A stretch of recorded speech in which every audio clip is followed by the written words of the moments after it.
Hi, Mr. Zapone here. Okay, this is our second video on pressure. In this one, we're going to talk about fluid pressure. We did a general introduction to pressure in the last video. Pressure is force over area. And we talked about when forces are constant, what happens when pressure increases or decreases, or if the surface area is constant, what happens as force increases or decreases.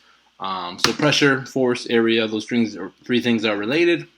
In chemistry, you talked a lot about the gas laws, Charles, Boyle's, combined, ideal, Gay-Lussac's, and Avogadro's, Lussac's. So a fluid is anything that can flow, more or less. It's a gas or a liquid. A lot of times we think of fluid as only liquid. The doctor says your fluid intake isn't high enough. You need more liquids. But a fluid in science, in physics, in chemistry, it's anything that can flow. It is a gas or a liquid. And please recall that temperature, the definition of temperature, if we were to take some hot water and some cold water, and you were to put a drop of food coloring in each one, you would see that the hot water, that the food coloring would circulate much faster and spread out much faster.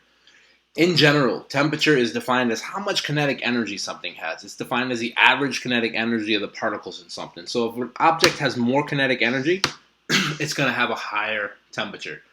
Recall that kinetic energy is the energy of motion. What that means is hotter particles are moving faster. All right, there's some particles inside this glass Glade container. Freshen up the air a little bit. And they're moving. If I were to heat this up, which would be a very bad idea, the particles in there would start moving faster. They'd get higher kinetic energy. They'd get higher temperature. They'd be moving fast, and they'd be hitting the sides of the container faster. I just went right in there. And what we need to realize is as temperature goes up, pressure also goes up. This is a constant volume. It's not really going to expand very much if I heat at the bottom. But the particles inside are going to get hotter. They're going to move faster and faster. They're going to hit the sides of the container, creating more pressure. And I have here a little simulation to go through some of this for us. What I want you to think of when you're dealing with pressure in gases in confined containers. If I were to put more particles in here, there's going to be more collisions. They're going to be colliding with the walls of the container more. There's going to be more pressure. If I increase the temperature, there's going to be more collisions with one another with the side of the container. If I increase the volume, like let's say I expanded this can much bigger, now the particles inside have to travel further before they collide. There's less collisions, less pressure. So what I want you to always think about is in terms of collisions. If, we're going to talk about pressure, volume, and temperature, those three variables, holding some things constant and changing some things. But whenever you do anything that generates more collisions, you get more pressure. If you do anything that generates less collisions, you get less pressure. So let's just take a quick peek at this video here from a PhET physics simulation. I did send you the link too. A PhET physics simulation. This is on gas laws, and we're going to look at the ideal gas law. So here we have a fixed volume container, and we're going to pump some particles into it. And we have a pressure gauge here, and of course a thermometer, a temperature gauge there. So we're going to pump some particles in. Right now there's zero pressure because there's nothing inside there. And when we pump some particles in, pressure is going up. What causes pressure in this container? Well, basically it's due to the particles. They have speed and they're smashing into the sides of the container. All the particles aren't hitting at all the same time, but at any given instant, there are a large number of particles that are smashing into the sides of the container. If we were to increase the temperature, we know that temperature and kinetic energy are related. Temperature is really a measure of how fast things are moving, average kinetic energy of molecules in something. So as you heat this up, these particles move faster, and you can see your pressure gauge up here is rising up. If you were to chill this, they would move slower. There would be less pressure. We also know that if we put more particles in there, there's going to be more collisions. That's going to lead to more pressure. So really, just think of this in terms of collisions. Whatever's going to cause more collisions is going to create more pressure. Higher temperature, moving faster, colliding more, hitting the walls more. More particles, more collisions. If I were to decrease the volume, if I were to make this smaller, we would get more collisions. If I were to make this larger, we would get less collisions. You should see this go down. Why? Because these particles have to travel further before they collide with one another. this is how we deal with gases in confined containers. This is also why we never heat any sealed containers with gas or liquid, because that happens, it could explode, especially glass. All right, so that's just a basic introduction to fluid pressure in terms of gases and so on. All right, so Earth, as we know, has an atmosphere surrounding it, and Earth, of course, is spherical.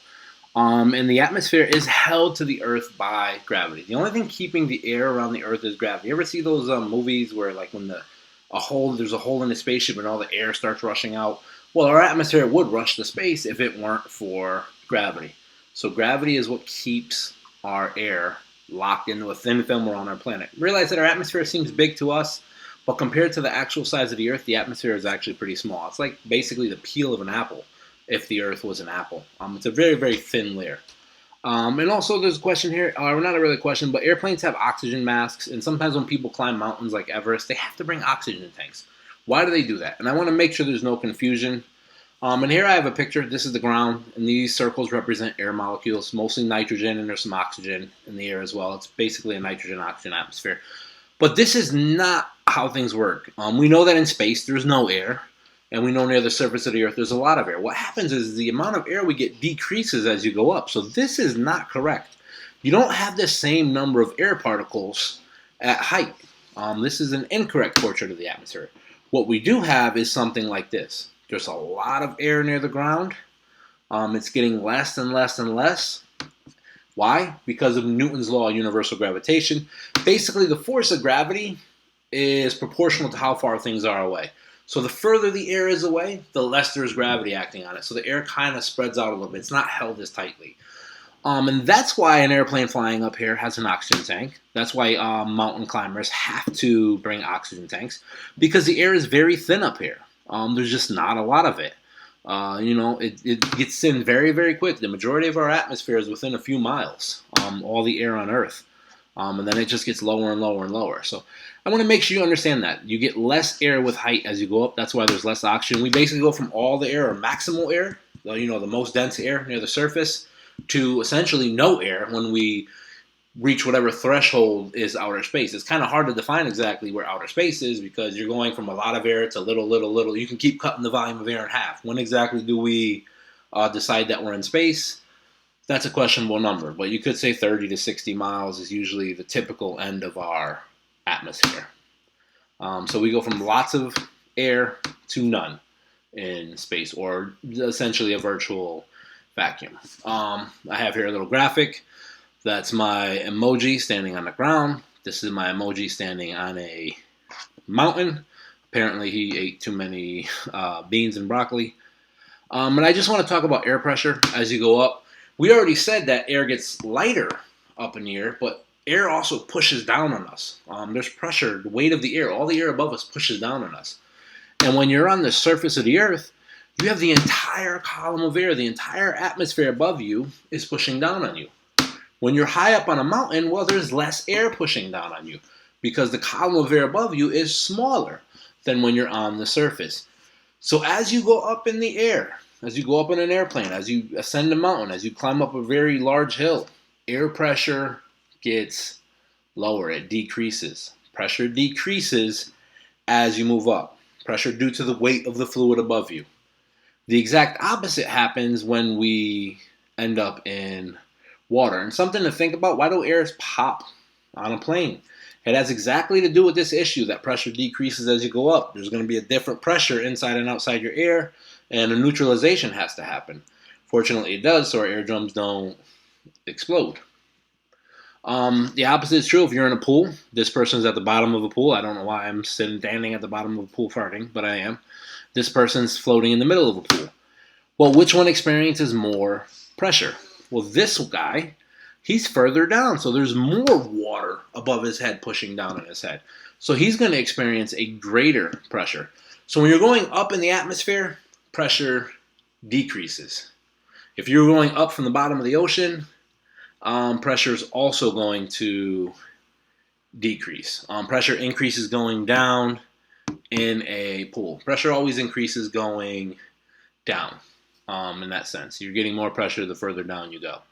You go deeper, you're getting higher and higher pressure. Why? Because there's more water above you.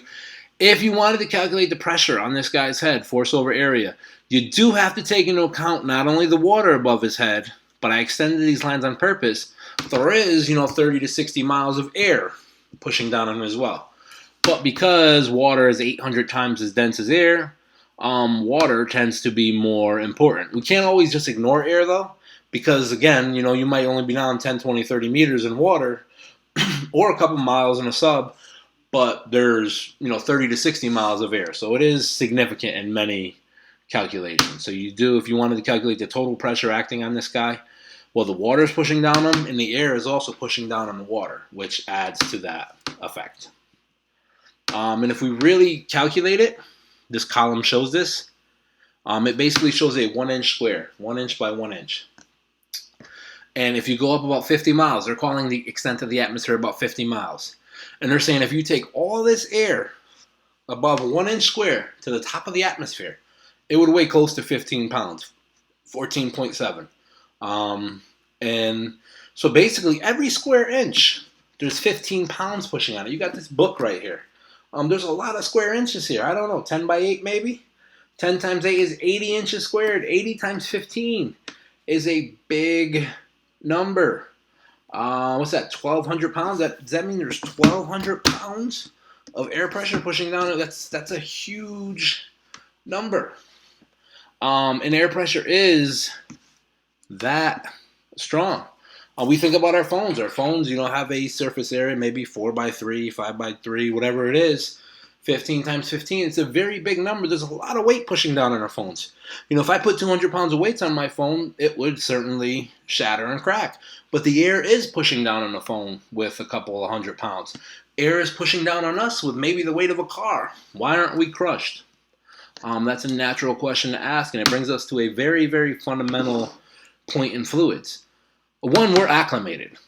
So we're born and raised in an area where the air pressure is what it is. If we went to Venus where the atmosphere was 100 times thicker, we would be crushed.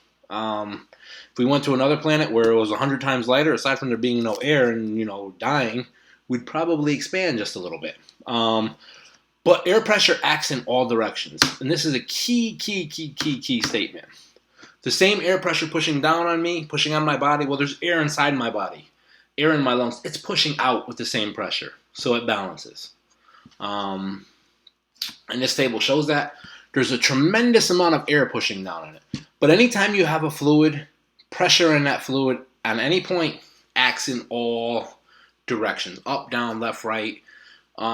Think of a suction cup. I could stick a suction cup or a dart to the table. It would stick there. You could stick it to a ceiling. It would stick there. You could stick it to something sideways. Suction works in every direction, and that's really air pressure. There is no such thing as a suction force. If you think about it, suction is just a piece of plastic. It can't suck or pull itself to something. There's no chemical bonding there. It's not like chemically bonding itself to something. It's an inanimate object, and it's not a chemical reaction. What's happening is when you push that suction cup down, you're pushing all the air out of it. So now you only have air pressure pushing down or into the suction cup. There's none inside balancing it. It would be like basically if you were to erase this arrow here on the table. You only have air pressure acting in one direction. There's no balance, so suction is basically air pressure. It's air pushing it in. That's what the idea of suction or the suction force is.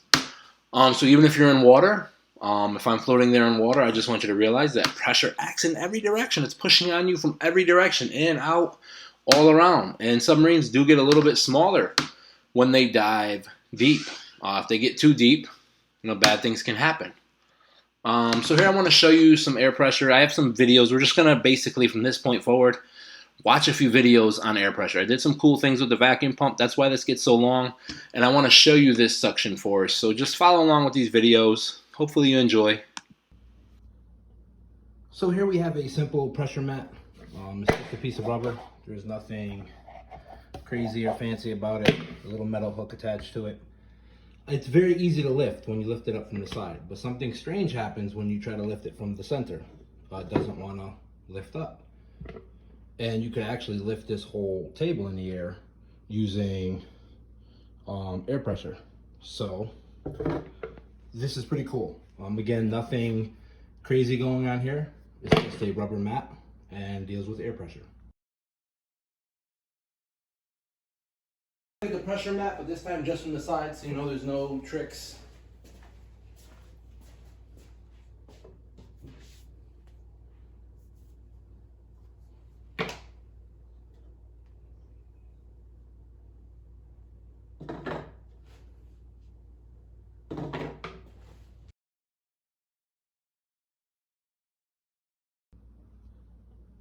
So here we have a simple pressure mat.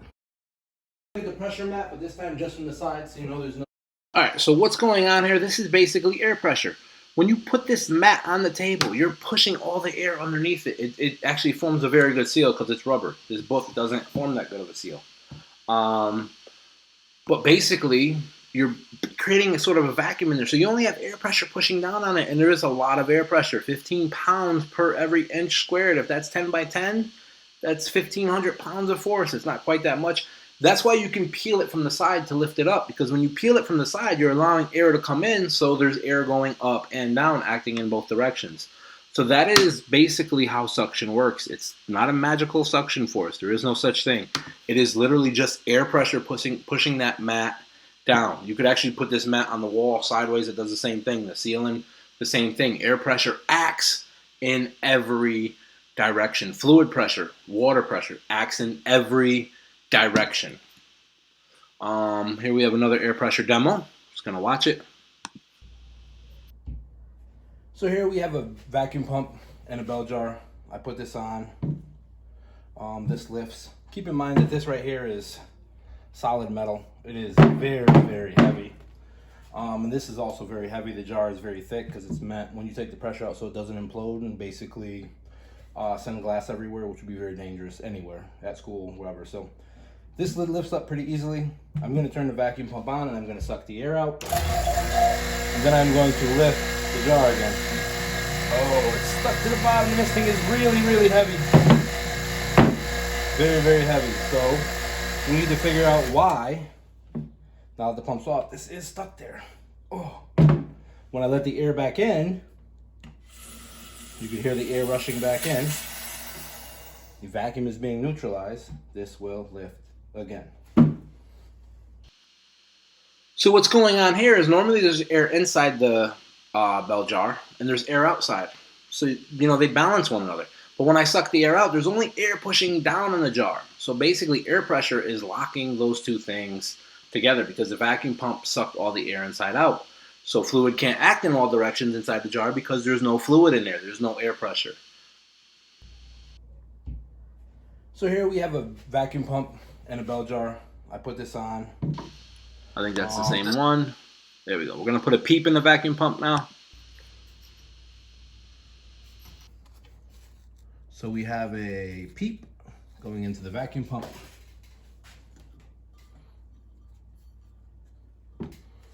And we're going to turn it on.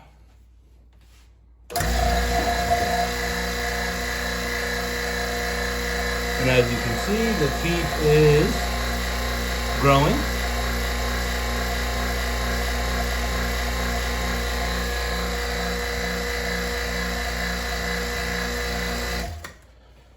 Did we discover some way to make Peeps, bigger? Not really, because what happens when we take the air, or when we let the air back in? The Peep is going to now flatten and look terribly unattractive.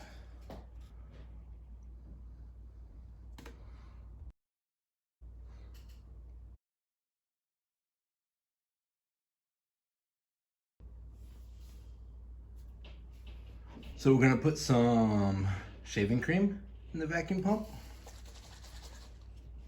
and see what it does. Ooh. That's still growing a little bit, so we have some shaving cream right there. We are gonna place it inside.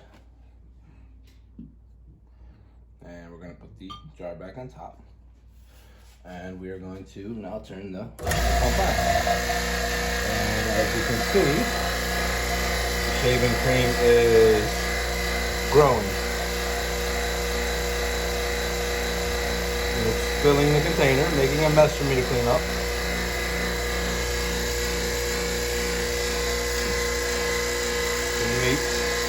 So I'm going to turn this off now.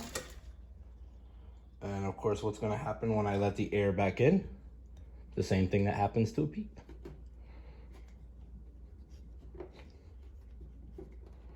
I'm struggling a little bit here.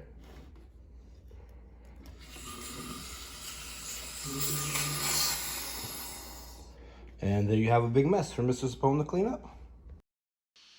So the shaving cream has a lot of air inside of it, and normally the air outside is pushing on the shaving cream. The air inside of the shaving cream is pushing out, and they're in balance. So the shaving cream has the shape that it does. When you have it in a vacuum pump, you're removing the air that is outside of the shaving cream. So the air that's inside causes it to expand. The same thing would happen if you put a partially inflated balloon in a vacuum pump as well. So that's, again, air pressure. So we're going to put... And one more demonstration. All right, so we have another pressure demo here, and here I have a bucket filled with water. And the question I ask you is, what would happen if I were to poke a hole in this bucket? And all of you would obviously tell me, well, the water would come pouring out. What if I told you that there's already a hole in this bucket? And the hole is right there. And the water is not coming out. If I wanted to make that water come out, I could, of course, squeeze it. And you can see that. There's more pressure being applied, so the water's coming out. Let's turn that at a little angle. Be easier to see the stream of water. Another way I could do that is simply by opening the lid. And I put that on very tight.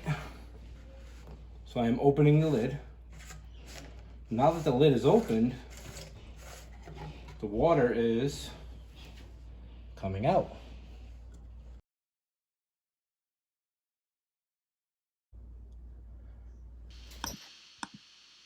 All right, so that's basically fluid pressure, an introduction to it, what happens as you go up to pressure, what happens as you go down in water, how gases behave in terms of pressure, and basically some really cool demos that just show you how strong and powerful pressure, especially air pressure, actually is. And keep in mind that suction is a name we give to air pressure. It's just the force of air pushing something in. There is no special magical suction force. I hope you enjoyed these demos. I have a few more demos for you online. There's a little like chem one where I create a reverse pressure fountain. We have the egg in the bottle, classic demonstration, and a few more. So I hope you enjoy these and be safe.